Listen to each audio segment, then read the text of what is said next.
Dimanche 18 juin 2017, mesdames, messieurs, bonsoir, bonne rupture et bienvenue dans cette session d'information sur la télévision Labari. Sachez d'abord que vous pourrez suivre, juste à la fin de ce journal, un entretien qu'a accordé au groupe de presse Labari le député du groupe parlementaire PNDS Taraya, M. Idrissa Medaji, membre donc de la majorité parlementaire, un entretien qui a porté sur les travaux qui ont eu lieu au niveau de ce Parlement pour la première session ordinaire, mais aussi la session extraordinaire au titre de cette année 2017 du Parlement, notamment les questions relatives à la modification de plusieurs articles de la Constitution, mais aussi celle du Code électoral. Je propose de suivre un extrait avant donc de retrouver cet entretien à la fin de cette édition. Il faut qu'il se rappelle un peu ce qui s'est passé pendant les élections de 2016. C'est eux qui avaient accusé à un certain moment la Cour constitutionnelle lors de la proclamation des résultats par rapport à la durée. Ça, c'est très important. C'est eux-mêmes qui ont cherché à pousser, à dire qu'il y a un vide juridique, il y a un truc institutionnel qu'il fallait créer une situation pour mettre un gouvernement de transition. Il faut qu'ils se rappellent. Eux-mêmes sont conscients.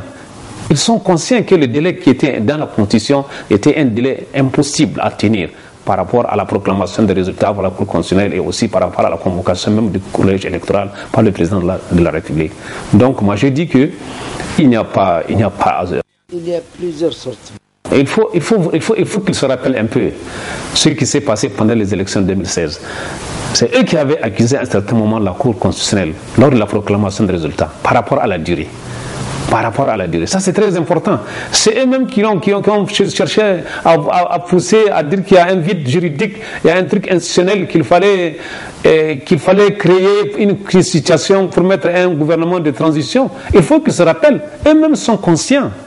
Ils sont conscients que le délai qui était dans la Constitution était un délai impossible à tenir par rapport à la proclamation des résultats par la Cour constitutionnelle et aussi par rapport à la convocation même du collège électoral par le président de la République. Donc moi je dis que il n'avait pas d'argument fort pour venir, pour dire voilà, non, il n'y a aucune intention pour nous et nous sommes des gens sérieux. Nous sommes des gens sérieux. Les députés de la majorité sont des gens très sérieux et très sincères, qui savent effectivement ce qu'ils sont en train de faire. Le travail qui leur est confié par le peuple, ils sont en train de l'assumer. Oui. Quelqu'un vous qualifie même de caisse de résonance de l'État. Qu'est-ce que direz-vous à cette personne? Mais ça, vous savez, ça c'est le Nigérien qui le dit toujours. Ça, malheureusement, c'est le commun des gens à l'opposition. Chaque fois, ils pensent ou les gens qui sont de l'autre côté pensent que nous sommes ici à l'Assemblée nationale uniquement pour dire oui au gouvernement. Mais lorsque vous assistez à nos travaux dans les commissions, parce que le travail, nous le faisons d'abord dans les commissions. Le gros du travail, on le fait dans les commissions. C'est là-bas que nous faisons les vrais débats. Nous débattons de tout entre nous d'abord en commission avant d'amener ça en plénière. Nous savons ce que nous sommes en train de faire au niveau des commissions et nous savons aussi ce que nous sommes en train de faire à la plénière. Nous ne sommes pas une caisse de résonance pour le gouvernement. Lorsqu'il y a quelque chose qui ne va pas, on est obligé de s'arrêter, de regarder, de discuter et de partager avec le gouvernement. C'est notre gouvernement. Il faut qu'on discute avec lui et qu'on voit qu'est-ce qui est bien pour notre peuple, qu'est-ce qui est bien pour le Niger. Voilà. Et ensemble, nous trouvons donc des points d'accord. Et là, nous avançons et nous adoptons le texte. Voilà le député Idrissa Medaji du PNDS Taraya que vous allez retrouver donc à la fin de cette édition. Le conseil pratique du prédicateur Ismaël Mohamed à l'occasion de ce mois béni de Ramadan porte aujourd'hui sur l'importance de l'aumône et les différents types d'aumônes qu'il est recommandé de faire pendant ce mois béni de Ramadan. Je propose de l'écouter. Il y a plusieurs sortes d'aumônes. Je citerai 3. Il y a une aumône volontaire qu'on se décide de faire. C'est bien celle-là où Allah subhanahu wa ta'ala qui dit que quiconque fait un bien, Allah va le multiplier par 10 ou par 700. Il y a, n'est-ce pas, une aumône qu'on fait sous un serment. On promet à Allah subhanahu wa ta'ala, si j'arrive à avoir telle chose, eh bien je ferai une telle sadakat. Mais il y a également la sadakat, donc l'aumône obligatoire purificatrice qu'est la zakat, qui se distingue évidemment des deux autres qui sont plus ou moins volontaires. La zakat, faisant partie de l'un des piliers de l'islam, donc est obligatoire, elle, en ce qui la concerne. On constate que beaucoup de gens se sont arrangés pour s'en acquitter pendant le mois de Ramadan. Alhamdulillah Rabbil Alamin, pour ceux qui s'en acquittent, c'est déjà c'est déjà l'essentiel. Mais la zakat, dans son fondement, elle aurait dû être acquittée tout le long de l'année. C'est-à-dire, elle est due sur des fonds que vous avez acquis et qui ont une durée d'1 an, n'est-ce pas? Donc, quand vous avez acquis une somme, par exemple, c'est un exemple, en janvier, vous la gardez ou bien elle est restée en tout cas jusqu'à fin décembre. Et qu'au cours, à la fin du mois de décembre, cette somme est frappée d'acquittement. Ça vous fait 1 an. Donc en janvier, en décembre ou en janvier, vous devez vous acquitter de cette zakat. Si vous acquériez un bien en février, en janvier prochain, ça fait, donc la zakat aurait été observée, être acquittée tout le long de l'année. Bon, là, on l'a concentré pendant le mois de juin. Une fois encore, c'est optionnel. On ne peut pas en vouloir à celui qui le fait, une fois que le cycle est tout à fait respecté. L'édition 2017 du concours de lecture et de mémorisation du Saint-Coran, communément appelé Moussabaka du groupe de presse Labari, a pris fin hier. La cérémonie de remise des prix a eu lieu, cet après-midi, même ici au niveau du siège du groupe de presse Labari. La particularité de toutes les éditions de la Moussabaka ici à Labari, c'est qu'il est destiné aux jeunes enfants de la tranche d'âge de 6 à 13 ans. Le résumé de la cérémonie de cet après-midi avec nos reporters Chebou Guisso et Nasser Dantofo. À cette 5e édition de lecture et de mémorisation de Saint-Coran appelée Moussabaka du groupe de presse Labari, 60 candidats, garçons comme filles, âgés de 6 à 13 ans étaient en lice et ont compétit 10 jours durant dans les 3 catégories, 1 Izib, 2 Izib et 3 Izib.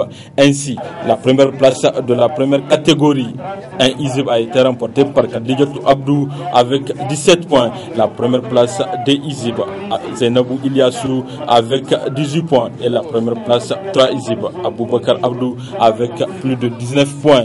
Tous ont reçu des prix en espèces et en nature à la grande satisfaction du responsable du groupe de presse Labari qui n'a pas manqué de souligner les spécificités pour cette 5e édition. La spécificité de cette année, vous êtes tous témoins de la morosité économique que nous vivons. Donc ça n'a pas été du tout facile. Malgré tout, les Nigériens imbus, religieux qu'ils sont, se sont quand même débrouillés pour assister les jeunes enfants avec des cadeaux. Et ce qui m'a beaucoup frappé cette année par rapport à l'organisation, c'est le caractère anonyme. Tous ceux qui ont amené leurs cadeaux ont demandé à garder l'anonymat. Donc ça veut dire que nous progressons de plus en plus. Avant, les gens donnaient pour faire le nom. Maintenant, c'est vraiment de façon convaincue qu'ils sont en train de faire le monde comme Dieu l'a demandé. Si la main droite donne, que la main gauche ne chasse rien. Donc c'est ça la spécificité que j'ai retenue cette année. Deuxième spécificité, c'est le nombre de filles. Il y a eu 60 candidats au départ, il y a 34 filles et 26 garçons.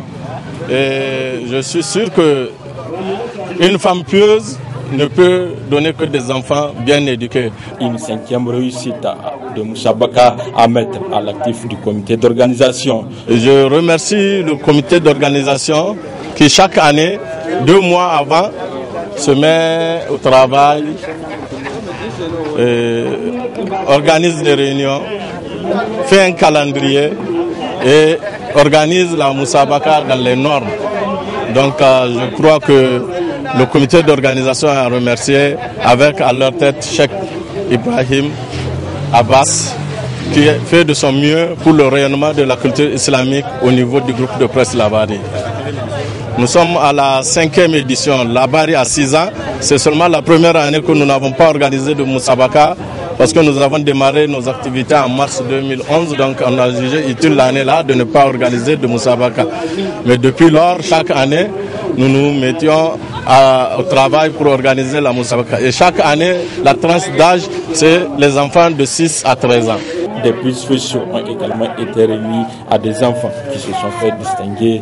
Rendez-vous est donc pris pour la 6e édition. Inch'Allah. Parlons santé à présent avec cette levée de bouclier du syndicat unique de la santé et de l'action sociale, le SUSAS, contre une décision de nomination d'un nouveau directeur général au niveau de l'École nationale de santé publique de Zender et NSP de Zender. Selon le syndicat, la nomination de ce nouveau directeur général de l'École nationale de santé publique de Zender n'a pas du tout respecté les textes. Je vous propose de suivre à cet effet la réaction du syndicat à travers ce reportage réalisé par Nasser Seydou et Nasser Dantofo. Dans une correspondance en date du 13 juin 2017, le syndicat unique de la santé et de l'action sociale SUSAS rejette en bloc la nomination du nouveau directeur général de l'NSP de Zender qui n'est pas conforme au texte, une nomination politique. L'NSP a une histoire, où les NSP, les écoles de santé publique, ont une histoire. Depuis 1965, le premier directeur général de l'NSP de Niamey, si on prend celle de Niamey, depuis cette année, jusqu'à cette date, il n'a jamais été nommé quelqu'un qui n'est pas de la santé. On n'a jamais connu ce dérapage. On vient de nommer quelqu'un d'abord qui ne connaît pas c'est quoi NSP. Il ne connaît même pas c'est quoi la composition d'une seringue. Il ne peut même pas te faire la différence entre un haricot métallique et un haricot végétal. Et nous avons dit, la santé est en danger, l'NSP des Anders serait en danger, elle est même en danger, parce que quand on voit tout autour de lui, d'abord lui-même, il n'est pas lié à la fonction publique de l'État.